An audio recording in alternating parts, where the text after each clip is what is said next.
জানিয়ে দেব সর্বশেষ আপডেট বাংলা সংবাদ। শুরুতেই শিরোনাম। পুরো দমে মধ্যপ্রাচ্যে ইরান, ইসরায়েল এবং যুক্তরাষ্ট্রের মাঝে ভয়াবহ যুদ্ধ চলছে। আর ইরানকে সমর্থন দিতে শুরু করেছে রাশিয়া, চীন, পাকিস্তান। শুরু হয়ে গেছে তৃতীয় বিশ্বযুদ্ধ। এরই মাঝে ইরানের একটি ক্ষেপণাস্ত্র হামলায় ইহুদিবাদী ইসরায়েলের বিভিন্ন স্থাপনা এবং মধ্যপ্রাচ্যে যুক্তরাষ্ট্রের সামরিক স্থাপনাগুলোকে লক্ষ্যবস্তু করে ধ্বংস চালাচ্ছে ইরান।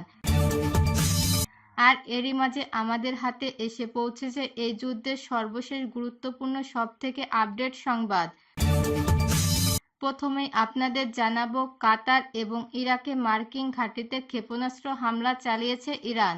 কাতার ও ইরাকে অবস্থিত মার্কিন পরিচালিত সামরিক ঘাঁটিতে ক্ষেপণাস্ত্র হামলা চালিয়েছে ইরান। এর আগে একই দিনে সিরিয়াতেও মার্কিন সামরিক ঘাঁটিতে ব্যাপক হামলা চালিয়েছে ইরান। আজ বিবিসি, আল জাজিরা, রয়টার্স এবং ইরানের প্রেস টিভি ও ইরাকের গণমাধ্যম এই খবর নিশ্চিত করেছে। আল জাজিরা জানিয়েছে, কাতারের ৬০ একর ভূমি জুড়ে মার্কিন আল উদেদ বিমান ঘাঁটি বিস্তৃত, যেখানে একের পর এক ক্ষেপণাস্ত্র হামলা চালিয়েছে ইরান। মার্কিন ঘাঁটিতে হামলার পর কাতারকে যে বার্তা দিল ইরান। কাতারের দোহায় অবস্থিত মার্কিন বিমান ঘাঁটিতে ক্ষেপণাস্ত্র হামলা চালিয়েছে ইরান। হামলার পর এক বিবৃতিতে ইরানের সুপ্রিম ন্যাশনাল সিকিউরিটি কাউন্সিল বলছে, এই হামলা আমাদের ভ্রাতৃপ্রতিম দেশ কাতার এবং মহৎ জনগণের বিরুদ্ধে নয়। এগুলো শুধুমাত্র যুক্তরাষ্ট্রের ঘাঁটিকে লক্ষ্য করে হামলা। এদিকে ইরানকে সহায়তা দিতে প্রস্তুত রাশিয়া, বললেন পুতিন। এবার ইরানকে সহায়তা দিতে প্রস্তুত বলে মন্তব্য করেছেন রাশিয়ার প্রেসিডেন্ট ভ্লাদিমির পুতিন। এ সময় ইরানে মার্কিন হামলাকে অযাচিত এবং অন্যায্য বলে আখ্যায়িত করা হয়েছে। এবারে জানাবো, ইরানের ক্ষেপণাস্ত্র হামলায় দখলদার ইসরায়েলের বিদ্যুৎ সরবরাহ বিঘ্নিত। ইসরায়েলের ওপর একযোগে ক্ষেপণাস্ত্র হামলা ও ড্রোন হামলা চালিয়েছে ইরান। আজ দেশটির ইসলামিক রেভলিউশন গার্ড কর্পস এই হামলা চালার কথা জানিয়েছে। হামলায় ইহুদিবাদী ইসরায়েলের বিভিন্ন বিদ্যুৎ কেন্দ্র ধ্বংস হয়ে গেছে। এতে পুরো ইসরায়েল অন্ধকারে ডুবে রয়েছে।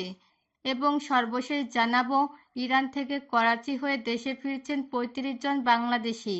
ইরান থেকে প্রথম দফায় ৩৫ জন বাংলাদেশি নাগরিক দেশে ফিরছেন।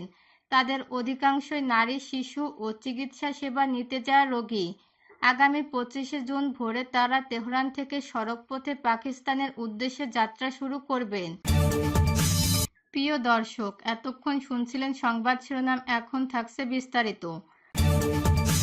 কাতার ও ইরাকে মার্কিন ঘাঁটিতে একের পর এক ক্ষেপণাস্ত্র হামলা চালিয়েছে ইরান।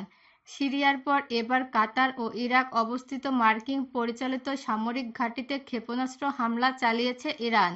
আজ বিবিসি, আল জাজিরা, রয়টার্স, ইরানের প্রেস টিভি ও ইরাকের গণমাধ্যম এই খবর নিশ্চিত করেছে। আল জাজিরা জানিয়েছে, কাতারের ৬০ একর জমি জুড়ে মার্কিন আল উদেদ বিমান ঘাঁটি বিস্তৃত। রাজধানী দোহার দক্ষিণ পশ্চিমে এটি অবস্থিত। এটি মার্কিন কেন্দ্রীয় কমান্ডার ফোর্ডওয়ার্ড সদর দপ্তর।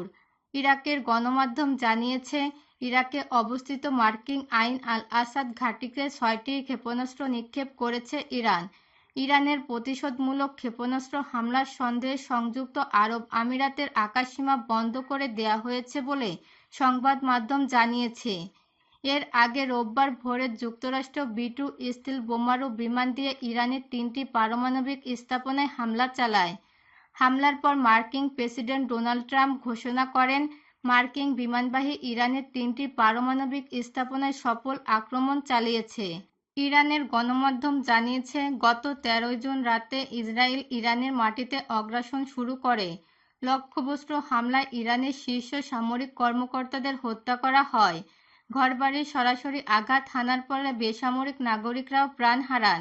এরপর তেহরান ২৪ ঘন্টারও কম সময়ের মধ্যে প্রতিশোধমূলক আক্রমণ চালায়। পরের দিনগুলোতে ইসরায়েলের আক্রমণের বিরুদ্ধে ইরানও ধারাবাহিকভাবে হামলা চালিয়ে যাচ্ছে। উভয় পক্ষেই হতাহতের খবর দিচ্ছে এবং বেশ কয়েকটি স্থাপনায় ক্ষতির শিকার হয়েছে। মার্কিন ঘাঁটিতে হামলার পর কাতারকে যে বার্তা দিল ইরান।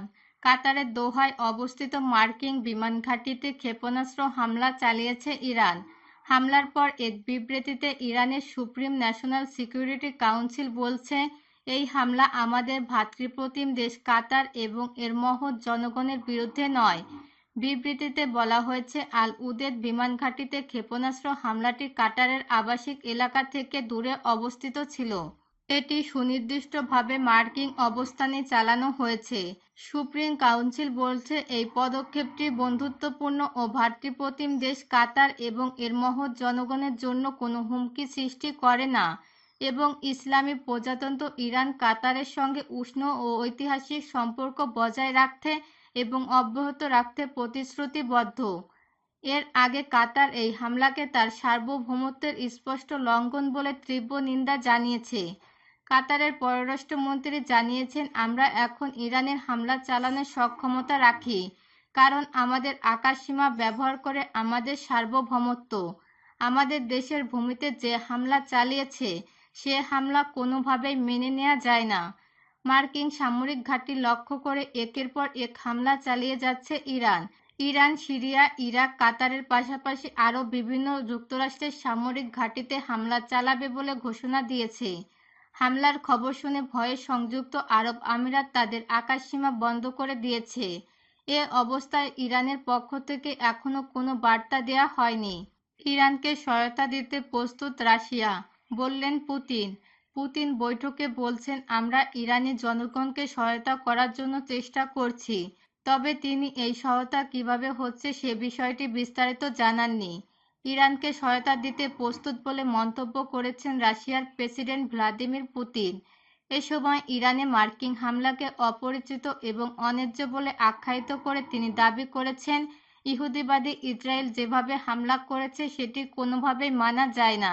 আজ ইরানের পররাষ্ট্রমন্ত্রী সাইয়েদ আব্বাস আরাকচির সঙ্গে বৈঠক করে এমন মন্তব্য করেছেন পুতিন। তবে ঘনিষ্ঠ মিত্র ইরানকে তিনি কোনো ধরনের প্রত্যক্ষ সহযোগিতার প্রতিশ্রুতি দেননি। রাশিয়া ইরানের অন্যতম প্রধান মিত্র হলেও যুক্তরাষ্ট্র ইরানের পারমাণবিক স্থাপনায় হামলা চালানোর পরও মস্কো